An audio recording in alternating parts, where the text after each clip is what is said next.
SLKയുടെ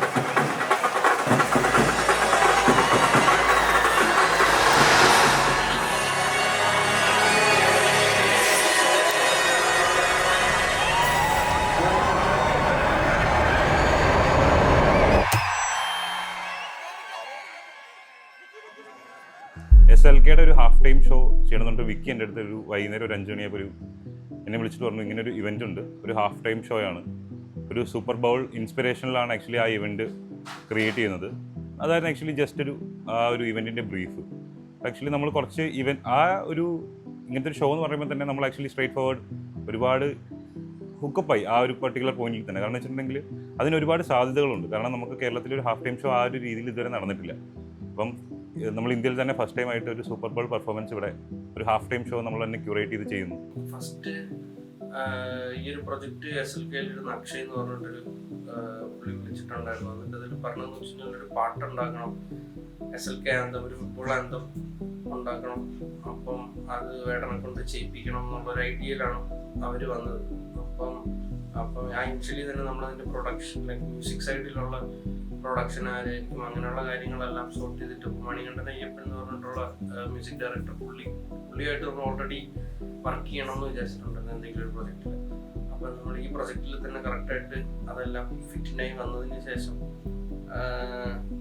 നമ്മൾ ആ പാട്ട് ഇവരൊരു ബേസിക് ബ്രീഫ് കൊടുക്കുന്നത് എന്താണ് SLK. അതിലും ഇനിഷ്യലി പറഞ്ഞത് എന്താണെന്ന് വെച്ച് കഴിഞ്ഞാൽ ഒരു ഫുട്ബോൾ അന്തമായിരിക്കണം SLK എന്ന് പറഞ്ഞിട്ടൊരു എലമെന്റിനെ കണ്ടതൊരു ഫുട്ബോൾ. കേരളത്തിലുള്ള എല്ലാവരും കേരളത്തിൽ ഫുട്ബോളിന്റെ ഒരു പ്രത്യേകത എല്ലാവർക്കും അറിയില്ല. അത്രയും ഫാൻസ്, മഞ്ഞപ്പട, പിന്നെ കുറെ ഇവിടെയുള്ള ഒരുപാട് ഫാൻസ് ഗ്രൂപ്പുകളും പിന്നെ ഒരുപാട് എല്ലാ വേൾഡ് കപ്പ് മാച്ച് നടക്കുമ്പോൾ അർജന്റീന, ബ്രസീൽ കട്ടൗട്ട് വയ്ക്കുക ഇങ്ങനെയൊക്കെയുള്ള ഒരു കൾച്ചറുള്ള ഒരു സ്ഥലമാണ്. അപ്പോൾ ഫുട്ബോൾ അത്രയും ഇവിടെ ഭയങ്കര ഒരു മെയിൻ എലമെന്റ് ആണ് ഇവിടുത്തെ ഒരു കൾച്ചറിൽ.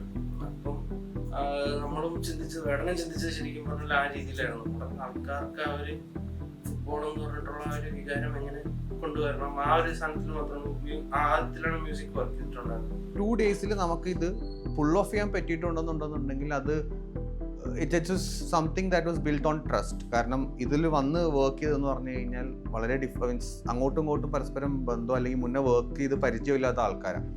അപ്പോൾ കോസ്റ്റ്യൂം ആണെങ്കിലും നമ്മുടെ ഡാൻസേഴ്സ് ആണെങ്കിലും പിന്നെ ഇതിൻ്റെ പ്രൊഡക്ഷൻ സൈഡിൽ വർക്ക് ചെയ്തവരാണെങ്കിലും പിന്നെ വെരി മിനിമൽ ലെവലിൽ നമുക്കിതിൻ്റെ എന്താ പറയുക വെൻഡേഴ്സ് ആണെന്നുണ്ടെങ്കിൽ അതെല്ലാം നമുക്ക് അങ്ങോട്ടും ഇങ്ങോട്ടും പരിചയമില്ലാത്ത ആൾക്കാരാണ്. സോ അത് ഇവിടെ പുൾ ഓഫ് ചെയ്യാൻ നമുക്ക് പറ്റിയെന്ന് പറഞ്ഞു കഴിഞ്ഞാൽ അത് ഓരോരുത്തരുടെയും സ്കില്ലിൽ പരസ്പരമുള്ള ഒരു ട്രസ്റ്റിന്റെ ബേസിസിൽ മാത്രമാണ് ഈ സംഭവം വർക്ക് ആയത്. അപ്പോൾ അത് നമ്മുടെ ഭയങ്കര ചലഞ്ചായിരുന്നു, അത് ചെയ്യണോ വേണ്ടയോ എന്നുള്ളൊരു സാധനം. കാരണം നമ്മളത് എടുത്ത് ചെയ്യുന്നുണ്ടെങ്കിൽ അത് ആ ഒരു ഇതുപോലെ തന്നെ ചെയ്യണം. കാരണം വെച്ചിട്ടുണ്ടെങ്കിൽ ആദ്യമായിട്ട് വരുന്നൊരു ഷോ നമ്മളത് ചെറിയൊരു രീതിയിൽ എങ്ങനെയെങ്കിലും ചെയ്ത് ഫിനിഷ് ചെയ്യുക എന്നുള്ളൊരു സംഭവമല്ല. അതിന് അത്രയും അറ്റൻഷൻ ഉണ്ടാവണം, ആ പരിപാടി ആ ഇരിക്കുന്ന എല്ലാ ആൾക്കാർക്കും അത്രത്തോളം വിസിബിൾ ആവണം. അപ്പോൾ ഇത്രയും കാര്യങ്ങളൊക്കെ നമുക്ക് ചലഞ്ചായിട്ട് നമ്മുടെ ഫ്രണ്ടിലുണ്ടായിരുന്നു. ഈവൻ ദെൻ ഈ സാധനം ഇപ്പോൾ നമുക്ക് വർക്ക്ഔട്ട് ആയതെന്ന് പറഞ്ഞു കഴിഞ്ഞാൽ ദിസ് ഇസ് ദ റീസൺ. അപ്പോൾ എൻ്റെ അവിടെ ഒരു ഫംഗ്ഷൻ വന്നെന്ന് പറഞ്ഞു കഴിഞ്ഞാൽ ഞാൻ ഈ പരസ്പരം ബന്ധമില്ലാത്ത ഇത്രയും പേരെ കോർഡിനേറ്റ് ചെയ്ത് ഈ സംഭവം എക്സിക്യൂട്ട് ചെയ്തെടുക്കാനായിട്ട് അതിൻ്റെ ഓപ്പറേഷൻസിൽ വർക്ക് ചെയ്യുക എന്നുള്ളതാണ്. ക്രിയേറ്റീവ് സൈഡിൽ ബാക്കിയുള്ളവർ വർക്ക് ചെയ്യുമ്പോൾ എൻ്റെ വർക്ക് വരുന്നത് ഈ സൈഡിലായിരുന്നു. സോ അതെനിക്ക് ഫുൾ ഓഫ് ചെയ്യാൻ പറ്റിയതെന്ന് പറഞ്ഞു കഴിഞ്ഞാൽ അത് അഗെയിൻ എനിക്ക് അവരിലൊരു ട്രസ്റ്റ് കാരണവും കൂടിയാണ്. ഇതെല്ലാം ഭയങ്കര പെട്ടെന്നാണ്. ഒരു ദിവസം എൻക്വയറി വരുന്നു, അടുത്ത ദിവസം മീറ്റിംഗ് എടുക്കുന്നു, അടുത്ത ദിവസം മ്യൂസിക് ഡയറക്ടർ ആർട്ടിസ്റ്റായിട്ടിരിക്കുന്നു, 4ാമത്തെ ദിവസം കണ്ടോ പാട്ടുണ്ടാക്കി തീർന്നു. ആക്ച്വലി ഞാൻ സത്യം പറയണമെങ്കിൽ ഇത് നടക്കുമെന്ന് വിചാരിച്ചില്ല. കാരണം കൂടി ഒരു 20 മിനിറ്റ് ടോട്ടൽ ഹാഫ് ടൈം ഉണ്ട്. അതിൽ 15 മിനിറ്റിൽ എത്രയും കുറേ ആർട്ടിസ്റ്റുകൾ വെച്ചിട്ട് ഇങ്ങനെ ഒരു ഷോ പുൾ ഓഫ് ചെയ്ത് ഇങ്ങനെ തിരിച്ചു വരിക, വേണം അറ്റ് ദ സെയിം ടൈം 5-6 പാട്ട് ഒരുമിച്ച് പാടുക, കോസ്റ്റ്യൂം ചേഞ്ച്, ഇത്ര 40-30 പേരുടെ കോർഡിനേഷൻ, ഇതെല്ലാം കൂടിയിട്ട് ഇത്രയും. അതും എനിക്ക് തോന്നുന്നു ഷോന് ഒരു 5-6 ദിവസം മുന്നേ എന്നോട് പറഞ്ഞത് ഇവർ. അപ്പോൾ എനിക്ക് സത്യം പറയുകയാണെങ്കിൽ ഒട്ടും പ്രാക്ടിക്കലായിട്ട് തോന്നിയില്ല. പക്ഷേ അത് പിന്നെ നമ്മൾ ചെയ്ത് നോക്കാം. പിന്നെ നമ്മൾ ആക്ച്വലി നമ്മളുടെ ഒരു ഹിസ്റ്ററി ഓഫ് നമ്മൾ വർക്കിലാണെങ്കിലും നമ്മൾ അങ്ങനെ ഗട്ട് ഫീലിംഗിൽ പെട്ടെന്ന് എടുത്ത ഡിസിഷൻസ് ആണ് വർക്കായിട്ടുള്ളൂ. അപ്പോൾ അങ്ങനത്തെ ഒരു ഇതിൽ നമ്മളത് ചെയ്യാന്ന് വെച്ച് അത് കഴിഞ്ഞിട്ട് ഇപ്പം നമ്മൾ എന്നിട്ട് എല്ലാവരും ഒരുമിച്ചിരുന്ന് എന്നിട്ട് നമ്മൾ എന്ത് ചെയ്യാം ഇങ്ങനെ ആലോചിച്ചിരിക്കുമ്പോഴാണ് ഇങ്ങനെ നമുക്കൊരു ഐഡിയ തോന്നുന്നത്. അത് മറ്റേ എനിക്ക് പേഴ്സണലി ഈ അവൻ്റെ ഭൂമി ഞാൻ വാഴുന്നിടുന്നുണ്ട് ട്രാക്കിലത്തെ അയിലെ നിൻ കുഞ്ഞിക്കാലുകൾ കണ്ണീർ കടലിൽ ആഴമളർന്നു എന്ന് പറഞ്ഞിട്ടൊരു ഒരു ലൈനുണ്ട്. അത് ബേസിക്കലി ഐലൻഡ് കുർത്തി എന്ന് പറഞ്ഞിട്ട് ഒരു 3 വയസ്സായിട്ടുള്ളൊരു മരിച്ചുപോയ ഒരാളുടെ ഒരു റെഫറൻസിൽ ഉള്ളൊരു ലൈനാണ് അത്. എന്നിട്ട് ആ 3 വയസ്സായിട്ടുള്ള ചെക്കൻ ബീച്ച് ഷോറിൽ അടിഞ്ഞ് ഇതാക്കി മരിച്ചിട്ട് അവനിങ്ങനെ അടിഞ്ഞ് കിടക്കുന്നുണ്ട്. അപ്പോൾ അത് ഭയങ്കര ഫേമസ് ആയിട്ടുള്ള ഇമേജിലാണ്. അതപ്പോൾ എനിക്ക് ഈ പാട്ട് കേട്ടിട്ട് ഇങ്ങനെ ഒരു ലൈൻ സ്ട്രൈക്ക് ആയിട്ടാണ് എനിക്ക് ഇതിനെക്കുറിച്ച് പറ്റിയത്. അപ്പോൾ ഇത് എല്ലാവർക്കും അത് മനസ്സിലാക്കണം എന്നുള്ളൊരു സംഭവം വന്നു. അപ്പോൾ അതങ്ങനെ ഐലൻഡ് ബേസ് ചെയ്തിട്ട് നമുക്ക് ഫസ്റ്റ് ഇൻട്രാക്ട് പ്ലാൻ ചെയ്യാം. ഭൂമി ഞാൻ വാഴുന്നിടം എന്നൊരു തീമിലായിരിക്കണം എല്ലാം ചെയ്യണം എന്നുള്ളൊരു, അതെല്ലാം അപ്പോഴത്തെ ഭയങ്കര നാച്ചുറൽ ആയിട്ട് വന്നൊരു സംഭവമാണ്. സാധാരണ വേടന്റെ ഒരു സെറ്റ് എന്ന് പറയുന്നത് ഒരു 1 hour സെറ്റാണ്. ആക്ച്വലി വേടൻ കോഴിക്കോട് വരുന്നു പറയുന്ന സമയത്ത് തന്നെ ആൾക്കാർ എക്സ്പെക്ട് ചെയ്യുക 1 മണിക്കൂറുള്ള ഒരു വേടന്റെ പെർഫോമൻസ്. നമുക്ക് ആക്ച്വലി ഹാഫ് ടൈം ഷോ എന്ന് പറയുന്നത് 20 minutes ആണ്. അപ്പൊ അതിൽ ആക്ച്വലി നമ്മൾ വർക്ക് സ്റ്റാർട്ട് ചെയ്ത് എക്സിറ്റ് ചെയ്യാൻ വേണ്ടി നമുക്ക് 20 minutes, അതായത് വേടന്റെ ഷോ മാക്സിമം നമുക്ക് 13 to 14 minutes ആണ് മൊത്തത്തിലുള്ളത്. അപ്പൊ ഇതിന്റെ അകത്ത് ആക്ച്വലി അവിടെ വരുന്ന എല്ലാ ആൾക്കാർക്കും നമുക്ക് ആ ഒരു ഫീൽ കൊടുക്കണം. വേടൻ കോഴിക്കോട് വന്നു, വേടന്റെ പെർഫോമൻസ് അടിപൊളിയായിട്ട് ചെയ്ത് തീർത്ത് പോവുക. അപ്പൊ ഇതാണ് നമ്മുടെ ഉണ്ടായിരുന്ന ക്വസ്റ്റ്യൻ മാർക്ക്, ഇത് എങ്ങനെ എക്സിക്യൂട്ട് ചെയ്യാം. അവിടെ നിന്നാണ് ആക്ച്വലി നമ്മൾ ഈ പറയുന്ന ഒരു സംഭവം സ്റ്റാർട്ട് ചെയ്യുന്നത്. അപ്പൊ ഇതിലോട്ട് എന്തൊക്കെ സാധനങ്ങൾ ആഡ് ചെയ്യാം, പെർഫോമൻസ് വൈസ് ആഡ് ചെയ്യണം, ട്രാക്ക് വൈസ് എത്രയൊക്കെ ട്രാക്കുകൾ നമ്മൾ എങ്ങനെ ഇത് ഇൻകോർപ്പറേറ്റ് ചെയ്യാം, ഏത് വിഷ്വലി ഏത് സ്റ്റൈലിൽ വേണം ആക്ച്വലി അവിടെ നമ്മൾ ഇൻട്രൊഡക്ടറി ആയിട്ട് കൊടുക്കണം, കോസ്റ്റ്യൂംസ് എങ്ങനെ ഉണ്ടാവണം, അപ്പം ലൈറ്റിംഗ് ഏത് രീതിയിൽ പ്ലോട്ട് ചെയ്യണം, ഇത്രയും അതായത് 360 സ്റ്റേജ് ആണ്. അപ്പൊ ഇതിൽ എങ്ങനെ വേണം പ്ലേസ് ചെയ്യണം.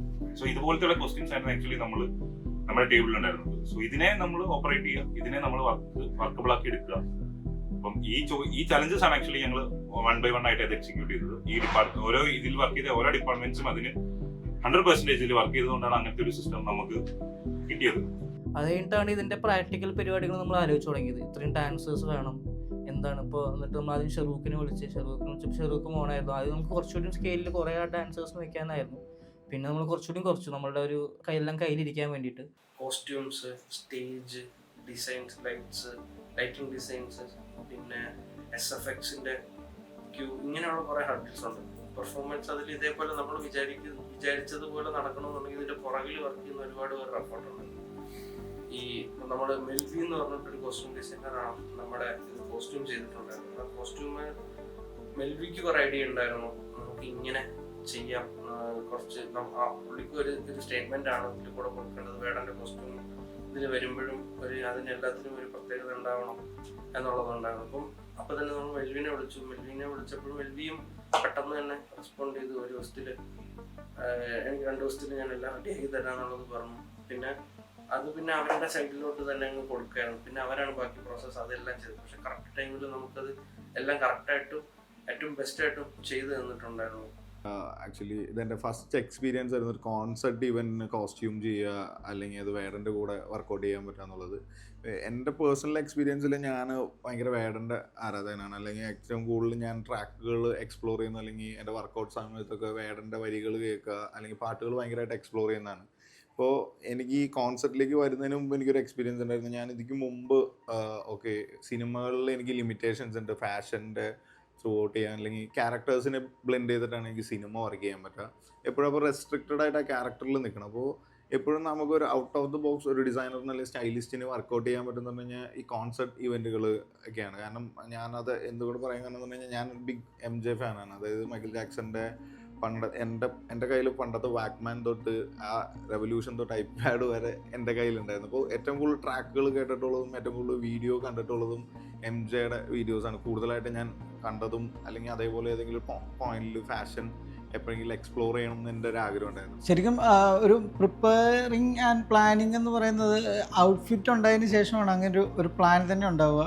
ഞങ്ങൾ വളരെ പെട്ടെന്ന് തന്നെ ഒരു ഡിസ്കഷൻ എല്ലാവരും കൂടെ ഇരുന്ന് പ്ലാൻ ചെയ്തിട്ട് തന്നെയാണ് നമ്മൾ ഡിസൈഡ് ചെയ്തത്. അപ്പോൾ ആദ്യം ഇങ്ങനെ ഒരു സ്ലീക്ക് സ്റ്റൈലിൽ പ്ലേസ്ഡാവാം, അതിന് ശേഷം ഒരു മെസ്സി ഫീൽഡിലേക്ക് നമുക്ക് പോവാം, ഒരു ഫൈനൽ ടൈമിലേക്ക് ആ ഒരു രീതിയിലേക്ക് മാറാമെന്നുള്ളത് വളരെ പെട്ടെന്ന് തന്നെയാണ് അത് പ്ലാൻ ചെയ്തത്.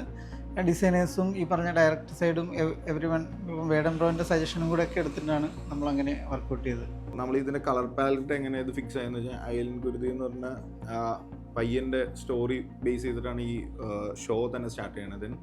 എൻ്റെ കളർ പാലറ്റ് തീം നമ്മൾ അവിടെ നിന്നാണ് ബ്രേക്ക് ചെയ്തിരിക്കുന്നത്. റെഡ് ബ്ലാക്ക് കോമ്പിനേഷൻ നമ്മൾ ബ്രേക്ക് ചെയ്തിരുന്ന ആ ക്യാരക്ടറിൽ നിന്നാണ്. ദെൻ പിന്നെ വേടനിലേക്ക് നമ്മൾ പ്ലേസ് ചെയ്യുന്ന സമയത്ത് വേടൻ എല്ലായിടത്തും പ്രസൻറ്റ് ആവുന്നത് ബ്ലാക്കിലാണ്. ദെൻ വേടൻ്റെ ലാസ്റ്റ് ഔട്ട്ഫിറ്റിലേക്ക് വരുമ്പോൾ കംപ്ലീറ്റ്ലി വേടൻ ബ്ലാക്കിലാവണം. in the start stage the minimal effect of red, then the second ഗാർമെൻറ്റിലേക്ക് വരുന്ന സമയത്ത് നമ്മളൊരു കേപ്പ് വാരിയർ എഫക്റ്റാണ് അതിന് കൊടുത്തത്. അതിന് നമ്മൾ അതിൻ്റെ ഷോൾഡർ പാഡിങ്ങിലൊക്കെ നമ്മൾ കംപ്ലീറ്റ്ലി ഒരു പലസ്തീൻ ഇഷ്യൂസിനൊക്കെ ബേസ് ചെയ്തിട്ടുള്ള നമ്മളൊരു കംപ്ലീറ്റ് ഒരു വാർ ബേസ് ചെയ്തിട്ടുള്ളൊരു ഇൻസ്റ്റലേഷൻ പോലത്തെ കുറച്ച് ആർട്ട് മോൾഡിങ് നമ്മൾ ഷോൾഡറിൽ പ്ലേസ് ചെയ്തിട്ടുണ്ട്.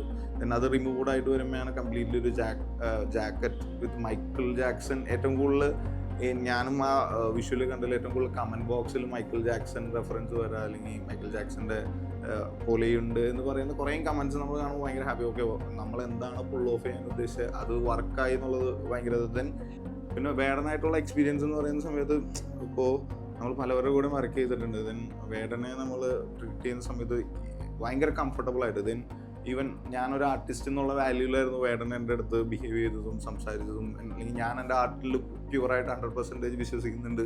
ദെൻ ഓക്കെ മച്ചാൻ എന്ത് ചെയ്താലും നമ്മൾ ഓക്കെ എന്നുള്ളൊരു മൂഡിലായിരുന്നു. ഇതിൻ്റെ ഇപ്പോൾ മേക്കപ്പ് സെക്ഷനിലിരിക്കുന്ന സമയത്തും കോസ്റ്റ്യൂം ട്രയൽ പോകുന്ന സമയത്തും ഈവൻ ഇങ്ങനെയാണെന്നൊക്കെ പറഞ്ഞ് ആക്ച്വലി ഇത് ലെയർ എന്ന് പറയുന്ന സമയത്ത് ഇത് ഒരുപാട് ഗാർമെൻറ്റ്സ് ഒന്നിച്ച് ക്ലബ് ചെയ്യുന്ന ഗാർമെൻറ്റാണ്. അപ്പോൾ അത് ഫസ്റ്റ് ഔട്ട്ഫിറ്റ് എന്ന് പറയുമ്പോൾ ഇച്ചിരി കൂടി ക്യാരി ചെയ്യാൻ ഹെവിയാണ്. ബട്ട് നമുക്ക് അതിനകത്തൊരു ടെൻഷൻ ഉണ്ടായിരുന്നു. ബട്ട് വേടൻ ഈ പെർഫോമൻസിൻ്റെ ഇടയിൽ ഇത് എങ്ങനെ ക്യാരി ചെയ്യുന്നത്, ഫസ്റ്റ് ടൈമാണ് ഇങ്ങനെ ക്യാരി ചെയ്യുന്നത്, ഇത് ഈസി ആയിരിക്കുമോ, ഇത് എങ്ങനെ റിമൂവ് ആയി പോകുന്നു, കംപ്ലീറ്റ് ടെൻഷൻസ് ഉണ്ടായിരുന്നു. ബട്ട് ഭയങ്കര ബ്യൂട്ടിഫുൾ ആയിട്ട് വേടൻ ഓരോ പോയിന്റിലും ആ കോസ്റ്റ്യൂമിനെ ക്രാക്ക് ചെയ്ത് ഈവൻ ആ ലുക്ക് ബിൽഡ് ചെയ്യാൻ വേണ്ടിയിട്ട് വേടൻ നിന്നതിൽ ഭയങ്കര ഹാപ്പിയാണ് ഞങ്ങൾ. അതേപോലെ ഷെറൂക്ക് എന്ന് പറഞ്ഞിട്ടുള്ള നമ്മുടെ ഡാൻസിന്റെ ഫുൾ ടീമിനെ ഹാൻഡിൽ ചെയ്തത്. അപ്പോൾ ഇതിന്റെ പെർഫോമൻസിന്റെ ഒരു ക്രക്സ് എന്താണ്, അതുകൊണ്ട് ഉദ്ദേശിക്കുന്നത് എന്താണെന്നുള്ളത് അതിലുള്ള കൊറിയോയിലും പിന്നെ അവർ പ്ലാൻ ചെയ്തിരുന്ന ആ ഒരു ഫുൾ ഡാൻസിന്റെ ആക്ടും ഇതിന്റെ ഒരു പൊസിഷനിങ്ങും തന്നെ ഭയങ്കര സൂക്ഷിച്ച് ചെയ്യേണ്ടതാണ്. നമുക്ക് ഒരുപാട് ദിവസം റിഹേഴ്സലിനുള്ള ഒരു സമയവും ഇല്ലായിരുന്നു. ശരിക്കും പറഞ്ഞു കഴിഞ്ഞാൽ നമുക്ക് തലേ ദിവസം മാത്രമാണ് ഇത് ശരിക്കും ഫുൾ ടീമായിട്ട് റിഹേഴ്സ് ചെയ്ത് നോക്കിയത്. അതിന് ഭയങ്കര ഒരു ക്രെഡിറ്റ് ഡാൻസിന്റെ ഫുൾ ടീമിന് തന്നെ കൊടുക്കണം. കാരണം അവരത്രയും കോർഡിനേറ്റഡ് ആയിരുന്നു. ഭയങ്കര പെട്ടെന്ന് 3-ാമത്തെ ദിവസം ഷോയാണ്, 2 ദിവസം മുന്നോട്ടാണ് ഒരു പ്രാക്ടീസ് ചെയ്യണേ. ഷോയുടെ തലേ ദിവസം ഫുൾ ആർട്ടിസ്റ്റായിട്ട് ആ സ്ഥലത്ത് പ്രാക്ടീസ് ചെയ്തു. വളരെ ഷോർട്ട് സ്പാനിലാണ് നമ്മൾ പുള്ളി ചെയ്തത്. എനിക്കിപ്പോൾ ഈ ഋത്തിക്കിൻ്റെ സൈഡിൽ നിന്ന് നമുക്ക് ഈ കോൾ വരുന്നതിന് ഒരു 2 days മുന്നെയാണ്, ആക്ച്വലി ഈവെൻറ്റിന് ഒരു 2 ദിവസം മുന്നെയാണ് നമുക്ക് ഇങ്ങനത്തെ ഒരു ഈവെൻറ്റ് ചെയ്യാൻ താല്പര്യമുണ്ട് എന്ന് പറഞ്ഞിട്ട് നമ്മൾ കോൺടാക്ട് ചെയ്യുന്നത്. അപ്പം ഐ വാസ് ഓൾസോ തിങ്കിങ് ഇത് പുള്ളി ചെയ്യാൻ പറ്റുമോ എന്നുള്ളൊരു കൺസേൺ അന്ന് എനിക്ക് ഉണ്ടായിരുന്നു. ബട്ട് താങ്ക്ഫുള്ളി എൻ്റെ ക്രൂ മെമ്പേഴ്സ് നീരജ്, മൃത്തുൽ, ശ്യാം ഇവരൊക്കെ എൻ്റെ ഒപ്പം നിന്നതുകൊണ്ടും കൂടിയാണ് ഈ ഒരു ഈവെൻ്റ് എനിക്ക് പുള്ളി ചെയ്യാൻ പറ്റിയത് തന്നെ.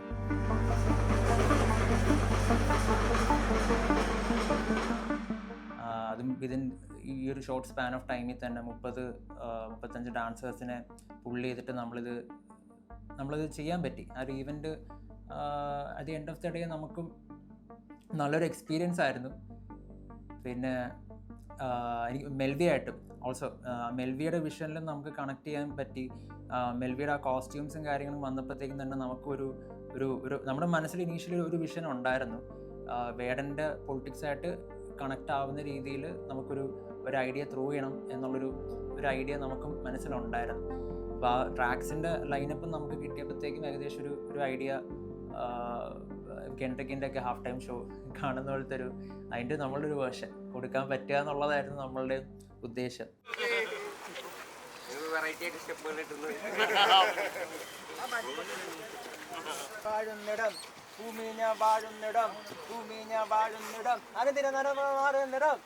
നമ്മൾ കുറ്റം പറയാനായിട്ട് ഒന്നുമില്ല ഇതിൽ. കാരണം ആരെയും ഈ ഒരു ഷോർട്ട് സ്പാനിൽ ഇവർ ഈ പരിപാടി പുൾ ഓഫ് ചെയ്തു എന്നതിൽ തന്നെയാണ് ഇതിൻ്റെ main highlight. They are bound to make errors within this short span of ടൈമിൽ. അവർക്ക് എന്ത് വേണമെങ്കിലും നമുക്ക് ഹാപ്പൻ ചെയ്യാം. കാരണം വേറൊരു ചാലഞ്ച് ഉണ്ടായിരുന്നു വെച്ച് കഴിഞ്ഞാൽ അന്നത്തെ മോർണിംഗിൽ നമ്മൾ 4 മണിക്ക് തൊട്ട് അവിടെ നിൽക്കുക. 4 മണിക്ക് എന്തെങ്കിലും സ്റ്റേജ് റെഡി ആയിട്ടുണ്ടോ, നമുക്കൊരു ഐഡിയ കിട്ടാനായിട്ട് ഇതെങ്ങനെ പ്ലേസ് ചെയ്യും. നോക്കുമ്പോൾ അന്ന് മഴയും പെയ്യുന്നുണ്ട് ഏർലി മോർണിംഗ്.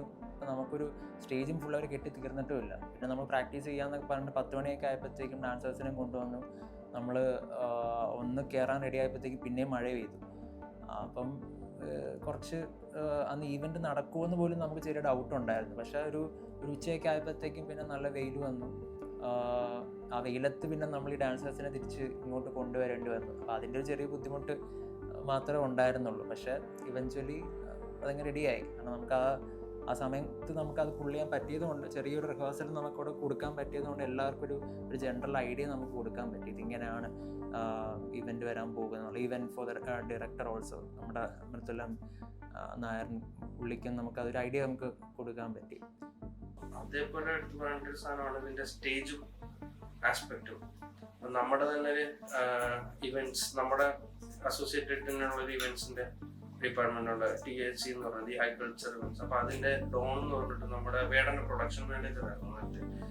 അപ്പം പുള്ളി ഇതിന്റെ കാര്യങ്ങളെല്ലാം ആദ്യമേ പുള്ളി ഇതിന്റെ പിച്ച് മീറ്റിംഗ് സമയത്ത് പുള്ളി ഇതിന്റെ ഒരു സ്റ്റേജ് എൻവിഷൻ ചെയ്തിരുന്നു. നമുക്കൊരു സാധാരണ ഒരു സ്റ്റേജ് പോരാ, ഒരു ഓപ്പൺ സ്റ്റേജ് വെറുതെ ചെയ്തു വെച്ചാൽ പോരാ, അതിലും കുറച്ച് വ്യത്യസ്തത ഉണ്ടാവണം, അതിന്റെ ഡിസൈനിൽ ഒരു ഇതുണ്ടാവണം. അപ്പൊ നമ്മളും അതിന്റെ ഒരു സ്റ്റേജ് ഡിസൈനും അതേപോലെ ഒരു ആസ്പെക്റ്റിലാണ് അത് ബിൽഡ് ചെയ്തിട്ടുള്ളത്. ഈ മെയിൻ ആർട്ടിസ്റ്റിന്റെ പൊസിഷൻ എവിടെ വരണം, ഡാൻസേഴ്സിന്റെ പൊസിഷൻ എവിടെ വരണം, ആ പൊസിഷനിങ്ങുകളുടെ ഒരു പ്രത്യേകത എന്താണെന്നുള്ളൊരു കാര്യം ഡോണാണ് അത് ഡിസൈൻ ചെയ്തത്. ലൈറ്റിംഗ്, SFX അങ്ങനെയുള്ള സ്ഥലങ്ങളിൽ വർക്ക് ചെയ്ത് നമ്മുടെ എപ്പോഴും വേടന്റെ കൂടെ ക്ലോസ്ലി അസോസിയേറ്റ് ചെയ്ത് വർക്ക് ചെയ്യുന്ന കുറച്ച് ആൾക്കാരാണ്. ബാരിസ് എന്ന് പറഞ്ഞിട്ട് ലൈറ്റിംഗ് എഞ്ചിനീയർ, അരുൺ എന്ന് പറഞ്ഞിട്ട് നമ്മുടെ SFXന്റെ ആൾക്കാർ. പിന്നെ അവിടെ നമുക്ക് ലോക്കൽ സപ്പോർട്ടായിട്ട് നമ്മുടെ കൂടെ നിന്ന് ഇറാഷൻ എന്ന് പറഞ്ഞിട്ട് നമ്മളൊരു ഫ്രണ്ട് ഉണ്ട്. ഇവർ എല്ലാവരും ഇതിൽ ടോട്ടലി നമ്മുടെ ഇന്റേണൽ ആയിട്ടുള്ളൊരു ടീം മാത്രമല്ല, വെളിയിലുള്ള ആൾക്കാരുടെയും ഒരുപാട് സപ്പോർട്ട് ഈ ഒരു പ്രൊജക്റ്റിലോട്ട് വന്നത് കൊണ്ടാണ് ഇത്രയും ചെറിയൊരു ടൈമിൽ നമുക്കിത് ഫുള്ളി ഫിനിഷ് ചെയ്യാൻ പറ്റിയത്. പിന്നെ രണ്ടാമതൊരു കാര്യം പറയുകയാണെങ്കിൽ, എന്താണ് ആക്ച്വലി ആ ത്രൂ ഔട്ട് ദ ഷോയിൽ നമ്മളെ എക്സൈറ്റ് ചെയ്ത സാധനം എന്ന് പറയുകയാണെങ്കിൽ, ഹാഫ് ടൈമിൽ ഒരു വിസിൽ വന്ന ശേഷം ഒരു സ്പോട്ട് ഉണ്ട്, അതായത് അവിടെയുള്ള ഫ്ലഡ് ലൈറ്റ്സ് മൊത്തം ഓഫായി, കംപ്ലീറ്റ് ഡാർക്ക്നെസ്. അതിൽ ആക്ച്വലി വേടൻ വരിക എന്നെല്ലാം ഓൾറെഡി അനൗൺസ് ചെയ്തു. ആ ഒരു സെക്കൻഡിൽ അവിടെ ഫുൾ ക്രൗഡ് വേടന് വേണ്ടി വെയിറ്റ് ചെയ്യുന്ന ഒരു മൊമെന്റ് ഉണ്ട്. അതെന്ന് പറയുകയാണെങ്കിൽ ആൾക്കാരെല്ലാം ഫ്ലാഷ് ലൈറ്റ്സ് എടുത്ത് ഒരു 360 സ്റ്റേജിൽ ഫുൾ ആൾക്കാർ ഫ്ലാഷ് ലൈറ്റ്സ് അടിച്ച് വെയിറ്റ് ചെയ്യുന്നൊരു പോയിന്റ് ഉണ്ട്. അത് ആക്ച്വലി ഭയങ്കര രസമായിരുന്നു. അത് ആക്ച്വലി കണ്ടവർക്ക് അറിയാം. അതിലൊരു അപ്പൊ ഐലൻഡ് ഒരു സ്പോട്ട് ലൈറ്റ് വരുന്നു, അവിടെ നിന്നാണ് പെർഫോമൻസ് സ്റ്റാർട്ട് ചെയ്യുന്നത്. അപ്പൊ നമുക്ക് കിട്ടിയ ഒരു ഗൂസ് ബംസ് ഉണ്ട്, ലൈക്ക് നമ്മൾ ചെയ്ത ഒരു സംഭവത്തിന് ആൾക്കാർ വെയിറ്റ് ചെയ്തിരിക്കുന്ന ഒരു സംഭവം.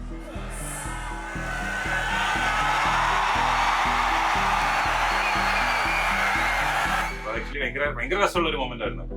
ഷോ തുടങ്ങി കഴിഞ്ഞാൽ പിന്നെ നമ്മുടെ ഇല്ല, പിന്നെ നടക്കുന്നതിനനുസരിച്ചിട്ട് ചെയ്യാൻ നോക്കുക.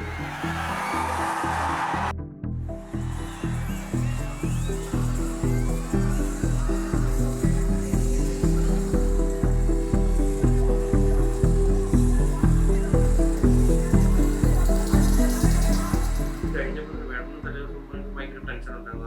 നടക്കില്ല, എത്ര നടക്കും, എന്തോരം നമുക്ക് ഒരുപാട് പ്രാക്ടീസ് ഒന്നും കിട്ടിയിട്ടില്ല എന്നുള്ള പ്രശ്നങ്ങളൊക്കെ ഉണ്ടായിരുന്നെങ്കിൽ കാര്യം പരിപാടി കഴിഞ്ഞ് ഇതിന്റെ ഒരു ഔട്ട്കം നമുക്ക് കിട്ടിയപ്പോൾ നമുക്ക് മനസ്സിലായി ഇത് സക്സസ് ആണ്. അപ്പം അതില് വേടനും ഭയങ്കര ഹാപ്പി ആയിരുന്നു. ഇനിയും ഇതേപോലത്തെ പരിപാടികൾ നമ്മൾ ചെയ്യണം, കുറച്ച് പുതിയതായിട്ട് ചെയ്യണം എന്ന് ഇങ്ങോട്ടാണ് പറഞ്ഞത്.